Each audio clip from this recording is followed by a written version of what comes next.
Hello everyone.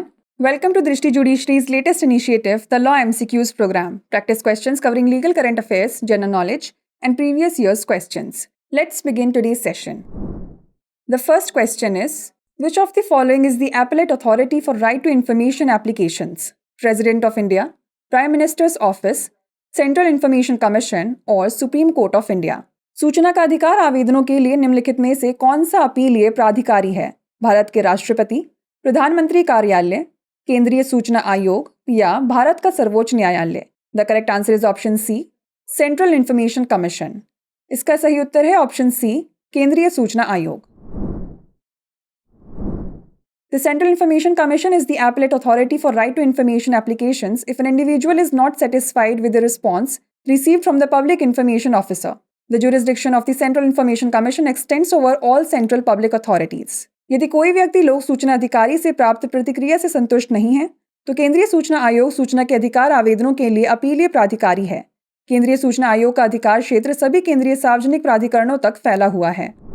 Next question is, which of the following sections of the CRPC deals with the victim compensation scheme? Section 357A, Section 357B, Section 357C और Section 357D. CRPC की कौन सी धारा पीड़ित मुआवजा योजना से संबंधित है? धारा 357A, धारा 357B, धारा 357C या धारा 357D? The correct answer is option A, section 357A. इसका सही उत्तर है ऑप्शन ए, धारा 357A.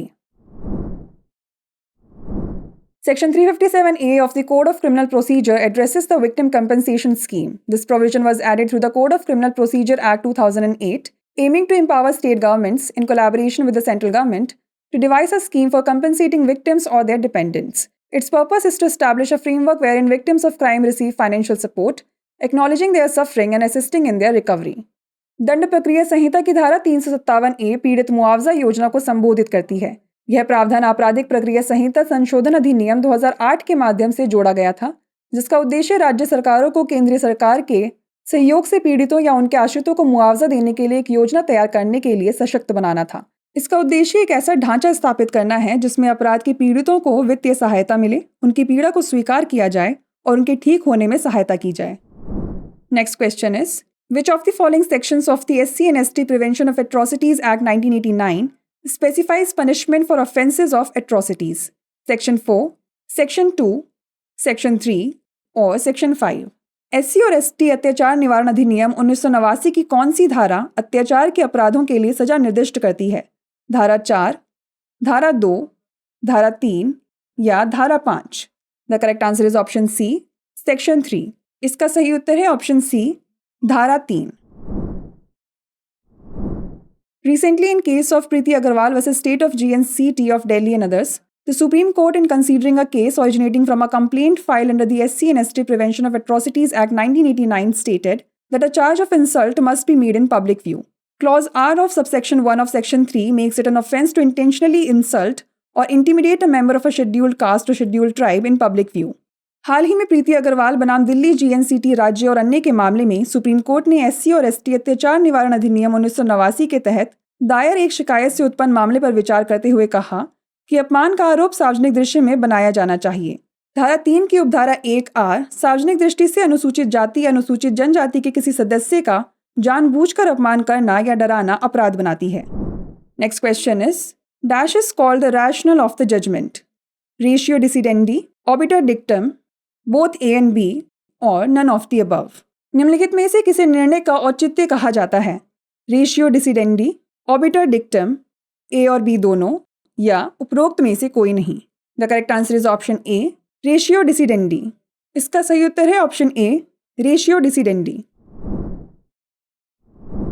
Recently, in the case of Karnail Singh versus State of Haryana and others, the Supreme Court stated that disregarding the legal precedent set by a constitution bench and adopting a contradictory stance would constitute material error manifest on the face of the order. The doctrine of precedent entails adhering to past court decisions within established boundaries.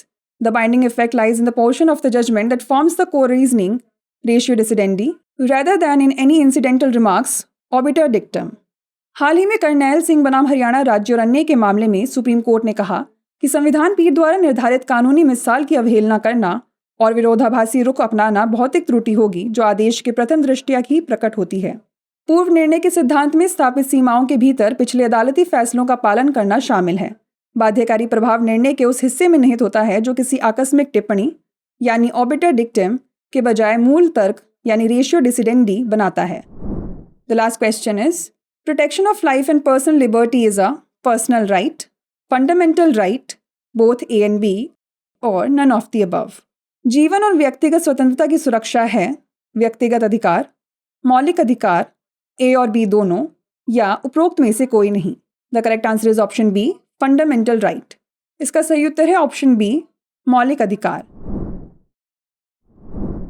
Article 21 of Part 4th of the Indian Constitution, which outlines fundamental rights, states that no one may be deprived of their life or personal freedom unless a legally mandated procedure is followed, which is established by law. भारतीय संविधान के भाग 4 का अनुच्छेद 21, जो मौलिक अधिकारों को रेखांकित करता है, इस अनुच्छेद के अनुसार किसी को भी उसके जीवन या व्यक्तिगत स्वतंत्रता से वंचित नहीं किया जा सकता है जब तक कि कानूनी रूप से अनिवार्य प्रक्रिया का पालन नहीं किया गया हो जो कानून द्वारा स्थापित है। Before we wrap up, here's a question for you. Among the following, who has the power to amend the Constitution? Supreme Court, High Court, Parliament, or both A and B? निम्नलिखित में से संविधान में संशोधन करने की शक्ति किसके पास है? सुप्रीम कोर्ट, हाई कोर्ट, संसद, या ए और बी दोनों? इसका उत्तर हमें कमेंट सेक्शन में ज़रूर भेजिएगा। ऐसी और वीडियोस देखने के लिए लाइक, शेयर और सब्सक्राइब करना ना भूलें। धन्यवाद।